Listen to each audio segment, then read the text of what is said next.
Hotel Sonargaon resort মন্দারমণিতে আমরা এখন খেতে বসেছি। দ্বিপ্রাহরিক আহার পর্ব চলছে। আমরা পমফ্রেট থালি নিয়েছি, তার সাথে পোস্ত আছে, ডাল আছে, পেঁয়াজ আছে, শসা আছে এবং তার সাথে বড় কথা পাঁপড় ভাজা আছে, হাতে আছে পাঁপড় ভাজা। সুন্দর আহ্লাদিত খাবার।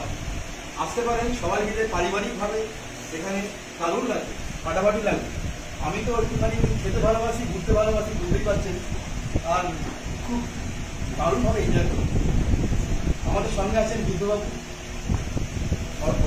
অনির্বাণবাবু, অরিন্দমবাবু, আমাদের বিনয়বাবু, আমি নিজে, আর আমাদের ওই আর যিনি ভিডিও তুলছেন আমাদের স্নেহাদিবাবু।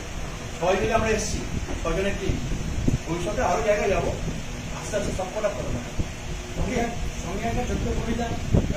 বাধা পথে বাঁধন ছিঁড়ে, ঠিক আছে, চলো। বাধা পথে বাঁধন ছিঁড়ে তোমার কাছে আসি, আবার মনে করিয়ে দিলাম তোমায় ভালোবাসি। বাধা পথে বাঁধন ছিঁড়ে তোমার কাছেই আসা, রেখে গেলাম তোমার কাছে আমার ভালোবাসা।